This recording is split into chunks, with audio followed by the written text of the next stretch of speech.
What up, everybody? It's your bro Harvey back. I know it has been an extremely long time since I've been able to do this, but a lot of things going on for me, not outside, just spiritually, I guess you could say. Trying to figure out, one, what God wants me to speak on. Two, a lot of stuff spiritually, just trying to figure out, I guess you could say. So I really took some time, wanted to obey God, wanted to listen, wanted to try to figure things out before I ever came to you. Because like I told y'all last couple videos, God doesn't give me anything to say. I'm not going to get on here and try to figure out what to say. But I feel this past week He's given me, He's laid something heavy on my heart, and I feel it is for somebody. And it could very well end up being for myself. Very well could be. Then again, it may not. I preached over this one time, but it had a whole different meaning, I guess you can say, to what I'm about to read over, and what I'm going to use the same verses, but it's got to have a different title to it. And Lord being my helper, it'll have a different meaning to it, because I don't want to preach the same message again, but this is the way He's given it to me. So this is how it's going to be. This is how it's going to go. The title to this is going to be called The Disaster by the Master. And it may confuse you a little bit, and it may, the title itself sounds contradicting. But if you just listen to what God's got to say, and He just uses me as a vessel, it'll all make sense. Because this has been heavy on my heart. So I feel like this is for somebody out there. And I pray that it helps you, and is a blessing to you, and it's an encouragement to you. So that being said, actually I'm not going to use the same verses. I'm just going to use these right here. Exodus 14. In verse 1, and I'm going to read until verse 4, okay? Exodus 14, the Bible reads like this: And the Lord spake unto Moses, saying, Speak unto the children of Israel, that they turn and encamp before Pihahiroth, I can't really say that word, between Migdol and the sea, over against Baal-zephon, before it shall ye encamp by the sea. For Pharaoh will say of the children of Israel, They are entangled in the land, and the wilderness hath shut them up. Verse 4 is the message. And I will harden Pharaoh's heart, that he shall follow after them, and I will be honored upon Pharaoh, and upon all his host, that the Egyptians may know that I am the Lord. And they did so. So with that being said, I want to talk on the disaster by the master. Now you might be sitting here thinking, well, Chase, I thought God didn't want to cause me heartache and problems and grief and so on and so forth. He doesn't. But if you cling to Him, you won't have that stuff, because He'll allow you to see what He's doing. See, and right here, the Lord, it said in verse 1, And the Lord spake unto Moses. Therefore, He was telling Moses, look, this is all going to be me. Don't be discouraged. This is all going to be me. Like, don't worry about it. I'm doing all of this. And going on through all of this, as most of y'all may know the story, God kept telling Moses to go tell Pharaoh, let my people go, and he brought the plagues and so on and so forth like that. And I want to take a look at it, and if the Lord, eventually brings me to break all this down individual, I'm going to, because I would love more than anything to have a series of stuff. I would love to be able to have a series, but He's not giving me anything to break down into a series, and I feel like He might be leading me into breaking down into a series. So if I come back in the next several weeks breaking this down little by little, then so be it. If I don't, then so be it. God's got a plan for it all. But I want to take a look at this right now from the people's point of view. Okay? The people's point of view, the people of Egypt. Okay, that Pharaoh had and would not let go. That God kept going to Pharaoh and saying, let my people go, let my people go. From this point of view, okay, they were having to suffer through all the plagues. The water into wine, the death of the oldest son in the family, of the oldest child in the family. Or the oldest son, not just child, oldest son, excuse me. And they had to suffer through all of this. They had to suffer through it all. They had to go through it all. And it was a disaster for them. Yet they were the ones trying to escape. Maybe that's you in this life. Maybe, you're sitting here, you're trying to escape whatever you're going through, but things are just falling apart little by little. They're falling apart seam after seam, this by this. Everything just seems to be falling apart, but I'm telling you, the disaster is by the master. And you're thinking, well, why is God causing me all this heartache? Well, he's not causing you the heartache. The enemy is causing the heartache. Because, see, right now, we don't understand what God is doing, but the enemy don't even want us to try to understand what he's doing. He don't want us to see what's doing. So when things start going wrong, you can expect him to sneak in and discourage you and fill you with lies and heartache and sorrow and be like, wow, man, your life is really going downhill right now. Man, this is really going wrong for you. So God's not in here to try to purposely cause you heartache and sorrow. He's not out here to do that. Now, here's the thing between God's disaster and the devil's destruction. God's disaster is not going to destroy you, okay? It might break you, but if you're broken, you can be mended and built into something. Sometimes he's got to break us to fix us. Can you understand what I'm saying? He's got to break us to fix us. And that'll click for y'all along, sometime later this week.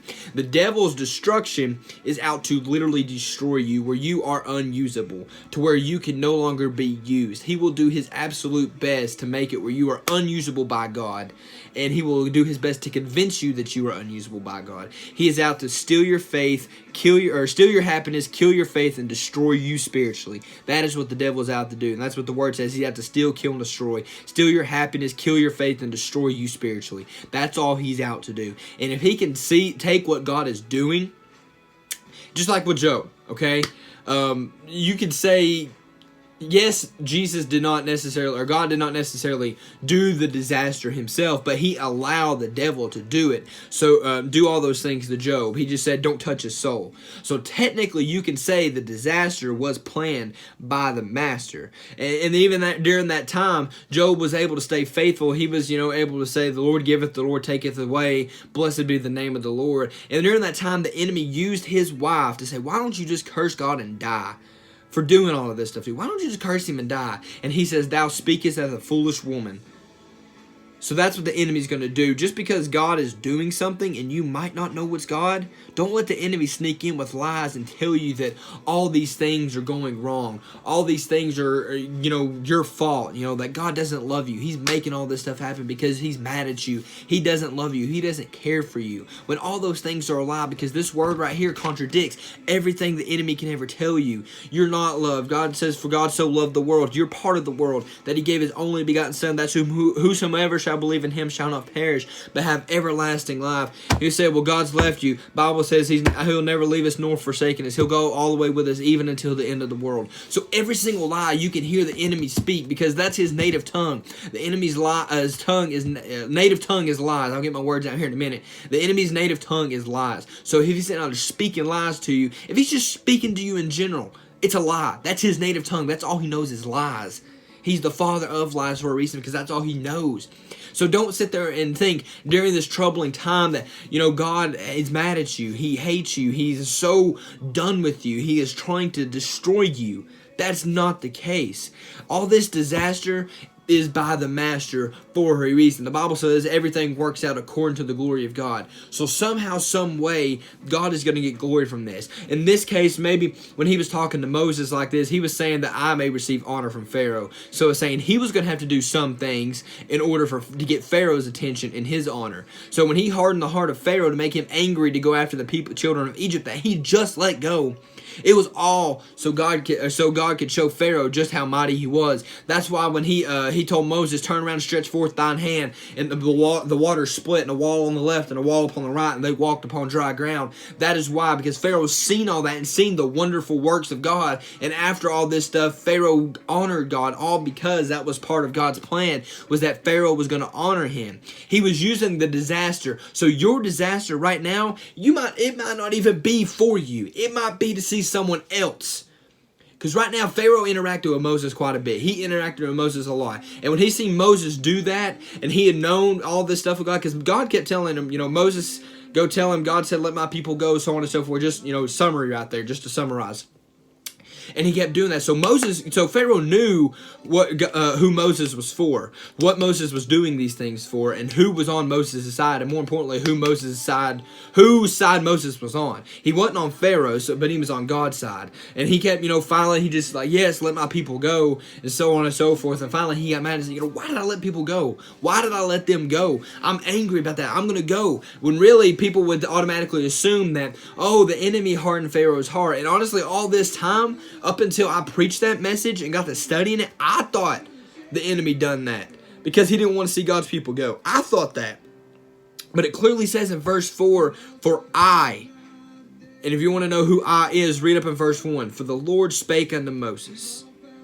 The Lord said, I will harden Pharaoh's heart. He was the reason for the disaster, but yet in the end, everything worked out for the master. So just because your life right now seems to be a disaster, check yourself. Say, God, is this you? And he will show himself to you. Just like with Moses, he came to Moses and said, look, this is going to be me. This is going to be me. This is going to be what I am doing for this situation. And he didn't go to each individual person in Egypt and say, look, hey y'all, look, come here. This is what I'm going to do. This is all me. So don't panic. Don't worry. I got this. This is all going to be me. So just go along with it. He didn't say none of that. Okay? Sometimes God doesn't tell us that because he wants us to work faith that it is him. Okay? Sometimes God don't want you to know because he wants you to build your own faith that he's got you. He wants you to work on your own faith. There's a reason for the disaster. And see, when God's disaster comes upon you, he's got that protection around you. Why, you may ask? Because he's not meant to destroy you like the enemy. He's meant to build you and form you into whom you were supposed to be and what you're supposed to be doing for him. So I'm telling you, church, if you're out there and you feel like you're in the middle of a disaster, it's by the master. And if the master is doing it, it's for your good. Okay? It is for your greater good right there. It's not to destroy you because it's not his will that any should perish, but all should have everlasting life. He doesn't want to destroy you. He wants to build you and to mold you. That's why if you're broken, you can easily be filled because it's a broken vessel. That's why, like, if okay, this pen right here, okay? This pen, I can't put no ink into it right now. I can't do nothing. I can't put ink into it. I can use it. Ink will come out of it, but I can't pour nothing into it. I have to break the pen in order to get more ink into it. I have to tear the pen apart to put more ink into it so that I can use it more. Because sometimes maybe that's you. Maybe you're along this life's journey right here and you're going along and you're just slowly running out of ink. And you're saying, God, you're using me, but I'm running out of ink. I need something. He'll say, hold tight. I got this. He'll break you, pour into you more, mold you back up where you can keep going and go on and do more for him. Everything's ordained by God. Everything works out for God. Everything's going to work out for God. Because like I said earlier, and the word says everything works out according to the glory of God. He might be using you in your disaster to show someone else just how mighty he is. Just like with Pharaoh, okay? He showed, how can I word this? When he took all the children, the kids out of Egypt and they got to the Red Sea, okay? Right there, Pharaoh thought he had them all because he's like, where are they going to go? They're at the sea. If they cross it, they're going to drown. I got them. They're either going to die or they're going to come back to me. They're trapped. They can't win. But in your situation, you might be thinking, I'm either about to drown right here or I'm about to go to the hand of the enemy because I can't do nothing else. And then all of a sudden, God says, turn around, see the salvation of the Lord. That's when you turn around and you see those waters of yours part. That's where things start to happen. And not only do you walk upon what that was blocking you, walk through what was blocking you from getting to where you need to be, but it'll be dry ground. So you won't be sinking in the mud. You won't come out dirty. You'll come out clean. You'll pass through cleanly and everything will be just fine. So I'm telling you, church, this disaster is by the master. And I'm not saying that to make you angry at God. I'm saying that to encourage you to wait on God, to wait and see the salvation of the Lord. Because the children of Egypt, I'm sure losing their oldest son in that family was heartbreaking. It was tragic. I can't imagine losing my oldest son. And I don't have kids yet. I ain't even got a girlfriend yet, so how am I supposed to know? But anyways, can't even imagine what they went through.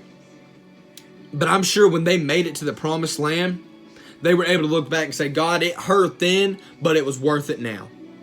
I'm sure all that stuff they went to, going thirsty because the water turned into blood. It wasn't wine, it was blood, so excuse me for that. It turned the water into blood. The water became undrinkable. They got so thirsty. But then they made it to where they could get thirst. The water, they even got to the point where God brought forth water out of a rock, and it was plentiful. It wasn't just a little bit. It wasn't like a sponge, so to speak, where you squeeze it a little bit, comes out. No, it was plentiful. It's in the Word somewhere in Exodus. It's on a couple chapters down. I forget how many chapters down. But actually, I think I might have it marked. Let me see here. Let me see. Yep, I got it marked right here. So it's not in Exodus. I was wrong. It's in chapters. I even got it marked. God pours abundance of water from a rock for the multitude. So in the book of Numbers, and I think my bookmark is actually over it. I gotta find it. For whatever reason, it's not circled, but I have it. Let's check it. He that burieth her. Water from the rock. Okay. And it says right here, Numbers 20 and verse 2, and there was no water for the congregation, and they gathered themselves together against Moses and against Aaron. And the people chode with Moses and spake, saying, Would God that we had died when our brethren died before the Lord. And why have you brought up the congregation of the Lord into this wilderness, that we and our cattle should die there? Basically saying, why did you bring us through all of this? We're all going to die here, just to summarize. And wherefore ye have made us to come out of Egypt, to bring us unto this evil place. It is no place of seed, or figs, or vines, or pomegranates, neither is there any water to drink. So they were really thirsty. Things were looking bleak for them. And Moses and Aaron went from the presence of the assembly into the door of the tabernacle of the congregation. They fell upon their faces, and the glory of the Lord appeared upon them. Okay? And the Lord spake unto Moses, saying, Take the rod, and gather thou assembly together, thou and Aaron thy brother, and speak ye unto the rock before their eyes, and it shall give forth his water, and shall bring forth to them water out of the rock. So thou shalt give the congregation and their beasts drink. So not only were the people fed, but their animals were fed. Because when God supplies something, it'll be abundant to overflow into you, to your friends, to your family, and to everybody else, even your own animals if you got to. My pastor talks about all the time when he used to preach radio broadcasts. He'd preach to his puppy dog, would sit there and just listen to him preach on the radio sometimes. And stuff like that is what I'm talking about. You might think, oh, it's silly, my animals can come to know Christ. No. They can't. Okay? It's not goofy to request prayer requests for a dog. It's not goofy to request prayer requests for a pet. Because everything belongs to God. Everything belongs to God. Okay? Now, I don't know how it all works out with animals and stuff. I don't understand all that, and please don't ask me because I don't know. Okay? I'd like to think they're going to heaven. But honestly, I don't know. Okay? I'd assume, but I don't know. I don't have all those answers. But anyways, the disaster by the master is all for a reason. Maybe it is to mold you. Because, see, Moses, through all this time, he's, I'm sure every time God sent him, he's like, yo, God.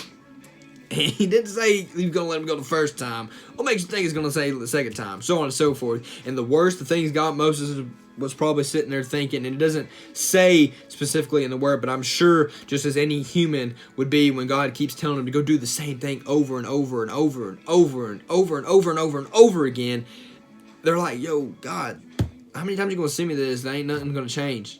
Nothing's going to happen. My boss ain't going to change their mind about giving me this promotion. They're not going to, this, girl I keep talking to, that I keep going after, that you keep sending me to, they're just going to keep rejecting me. Or this guy that you keep sending me to, they're just going to keep rejecting me. But if God keeps sending you, something's eventually going to change. Situations might get worse, just like each plague began worse and worse and worse and worse, until finally it took something to break the enemy. And what are you saying here? I'm saying that if God is keep telling you to go something, He's working something on the other end that you don't see yet, that eventually is going to get you to what God's wanted you to do. Just like with Moses, every time he went back to Pharaoh, the situation kept getting worse and worse and worse and worse. And finally, the last straw, it broke the camel's back, so to speak. Pharaoh was like, all right, go. Get him out of here. Take him on. It's all going to work out eventually. So just because you're in a disaster right now does not mean God is mad at you. By no stretch of the imagination. He certainly doesn't hate you. He is certainly not mad at you. You just got to trust that the man with the plan and the unforeseen hand in the plan is going to work everything out. So if you're in a disaster right now, I encourage you, push on. Keep trying. Keep on keeping on. Don't lose faith. Keep getting up every single day and saying, God, I don't know what this day is going to hold. I don't know how bad this disaster is going to be today, but I know it is by you, and you're going to bring me through it every single time, just because you are the master that ordained the disaster. And if you ordain something, it comes out for the greater of the good. Whether I see it or whether it's for someone else's purpose, it is for the greater good. The disaster turns into a blessing somehow along the line, somewhere along the line. You might not ever see it until you're on your deathbed, what the disaster has turned into. Because see, after a disaster strikes in the U.S., what do people do? They gather together and they work to overcome the disaster. Okay? Maybe that's the situation. Maybe a disaster is supposed to take place in your life so that people can assemble themselves together, get in one mind and one accord on some things, and then stuff will start working in decent and in order. I don't know what the reason for your disaster is. That's between you and God. Maybe he'll reveal it to you, or maybe he won't. Maybe he'll tell you just like Moses. He'll be like, look, I'm doing all this stuff for a reason, and it's so I can get honor from this person. Or maybe it's so you can build your faith, that you need to trust me more often than what you already are. That you need to lean into me and not your own understanding more than what you already are. Sometimes God will work that way. He works in mysterious ways. No one's ever going to be able to figure him out. And you can't, what's the word I'm looking for? You can't timestamp God, I guess is the way to put it. You can't say, or you predict God, that's the word. You can't predict God. You can't say, well, I know tomorrow when I go into work, I'm going to get this promotion. Now, it might work out that way where you do walk in and get that promotion. But also at the same time, you need to pray, be like, God, if I go in here and ask for this promotion for the 5th time, that I have faith to come back a 6th time. And trust that even if I have to come back a 7th after that 6th, that you're still going to be working things out in a decent and order in my favor.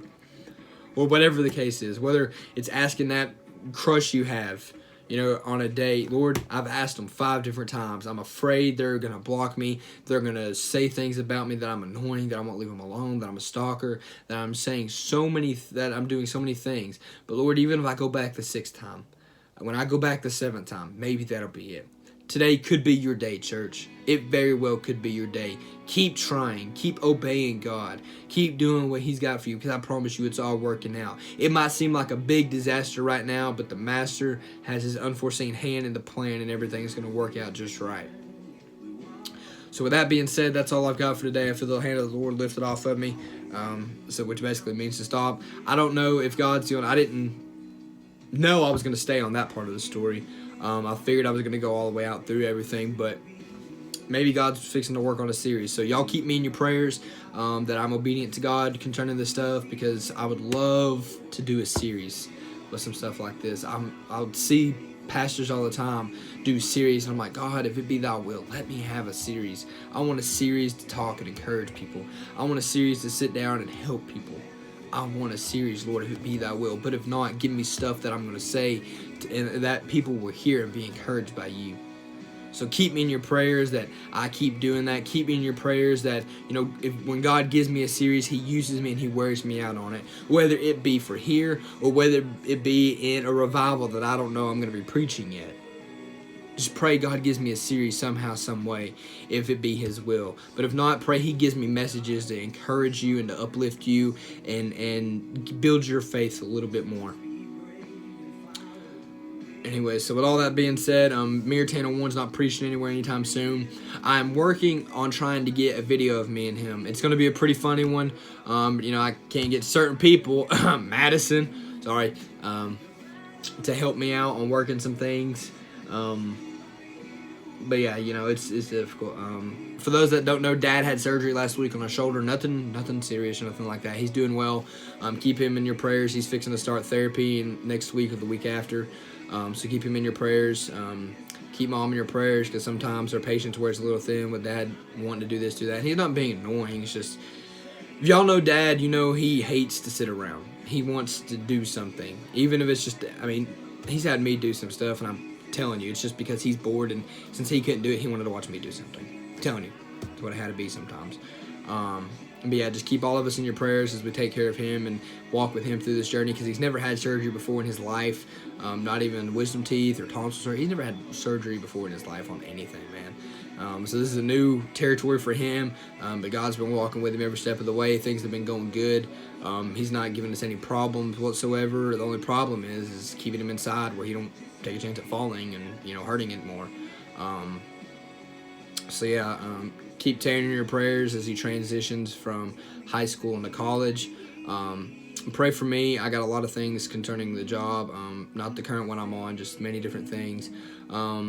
I'm also attempting to stream now, become a professional video gamer, and as though that may make some of you laugh, it took a lot of thinking about it, and I believe God does want me to try this. Just because I have realized I do have a passion for something, and it is gaming. So by all means, check me out on Twitch, twitch.tv/CXHarveyX17. I do some Madden, do a little bit of Fortnite, NBA 2K, Call of Duty, all that good stuff on there. So if you got kids out there that are gamers, tell them to check me out. I got a clean channel. I don't allow no bad stuff on there. Excuse me, I try my best. I'm going to try to keep it clean, keep the chat clean, and so on and so forth. So, and more importantly, I'm just going to uplift God and everything, because if this is what he wants me to do, he'll provide the viewers I need. He'll provide he'll provide things I need in order to become one. And so far, things are kind of working out. I had a very successful first ever stream on Monday. The stream this Friday was rather struggling, but just some kinks apparently I got to work out and so on and so forth. But God's got his hand on my life for sure.